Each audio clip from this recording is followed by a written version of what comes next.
Hello guys, in my today recipe video we are going to make paneer balls. तो paneer balls बनाने के लिए पहले आपको एक कोली पनीर ले लेना है। उसके बाद पनीर के अंदर आपको 1 टीस्पून मैदा डाल लेना है। उसके बाद आपको पनीर के अंदर 2 टीस्पून भरकर अरारोट डाल लेना है। तो अरारोट डालने के बाद आपको उसके अंदर अपने हिसाब से गरम मसाला डाल लेना है। फिर अपने स्वाद के अनुसार नमक, चिली फ्लेक्स डाल लेने हैं। फिर इन सब चीज़ों को आपको अच्छे से मिलाना है, जिससे आपके सारे मसाले जो हैं पनीर में अच्छे से मिक्स हो जाएं और बॉल्स जो हैं अच्छी बने। इस तरीके से मैंने अपने पनीर में सारे मसाले मिक्स किए हैं। उसी तरीके से आपको भी पनीर के अंदर सारे मसाले मिक्स करते जाने हैं। इससे आपके पनीर बॉल्स में बहुत टेस्ट आएगा। तो आप सब पनीर लेना है, उसको हथेली पर रख कर ऐसे उसकी गोल गोल बॉल बना लेनी है। तो ये रेडी हो गई हमारी एक बॉल।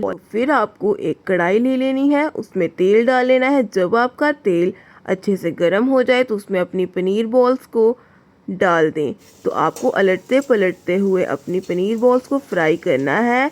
जब एक साइड से सिक जाए तो दूसरी साइड उल्टाएं। तो मेरी पनीर बॉल्स गोल्डन ब्राउन हो चुकी हैं। तो अब हम बनाएंगे पनीर बॉल्स के लिए ग्रेवी। लिया टमाटर, प्याज और 2 लाल मिर्चियाँ। तो मैंने ले ली है 2 लाल मिर्चियाँ। तो मैंने उनको कट कर लिया है। तो अब मैं कट करने लगी हूँ प्याज को। पहले आपको प्याज का छिलका रिमूव कर लेना है, फिर उसको छोटा छोटा बारीक बारीक काट लेना है।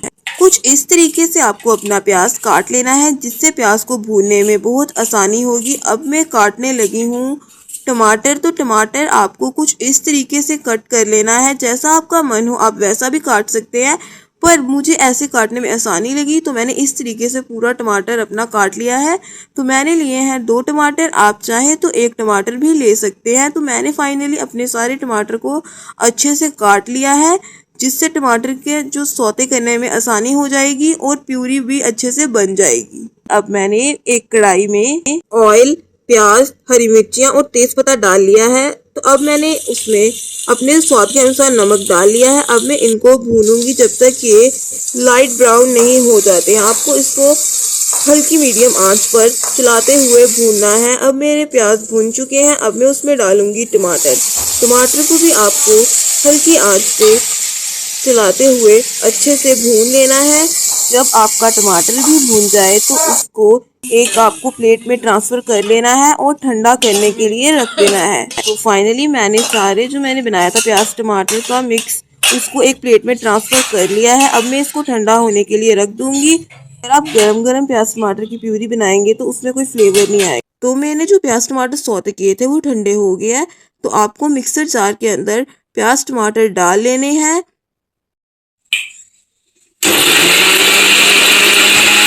अब मेरी प्याज टमाटर की ग्रेवी रेडी हो चुकी है। तो अब मैंने वापस से कढ़ाई में तेल डाल लिया है। उसके बाद मैं उसमें डाल रही हूँ अपनी प्याज टमाटर की जो मैंने ग्रेवी बनाई थी। सारी ग्रेवी आपको उसमें ट्रांसफ़र कर देनी है।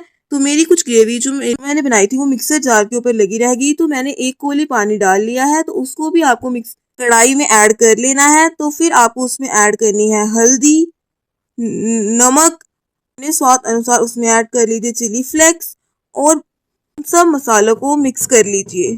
मैंने सब मसालों को अच्छे से मिक्स कर लिया है, जिससे सारा फ्लेवर जो मसालों का है वो ग्रेवी में अच्छा आ जाए और घुल मिल जाए। अब हम ग्रेवी में डालेंगे कुछ अपने स्वाद के अनुसार सॉस। तो पहले मैं डाल रही हूँ सोया सॉस। उसके बाद आपको उसको मिक्स कर लेना है। तो उसके बाद मैं डाल रही हूँ अपने स्वाद के अनुसार चिली सॉस। आप चाहे तो चिली सॉस स्किप भी कर सकते हैं अगर आपको ना पसंद हो। उसके बाद मैं डाल रही हूँ कस्तूरी मेथी। अगर तो मेरी ग्रेवी बनकर रेडी हो गई है। तो अब मैं उसमें डाल रही हूँ अपने पनीर बॉल्स जो मैंने बनाए थे। तो फाइनली मेरी पनीर बॉल्स रेडी हो गई हैं। मुझे उम्मीद है कि आपको मेरी ये स्वादिष्ट सी पनीर बॉल की रेसिपी ज़रूर पसंद आई होगी। अगर आपको ये रेसिपी पसंद आई है तो इसे अपने घर पर ट्राई करें और अपने रिव्यू मेरे साथ ज़रूर शेयर करें।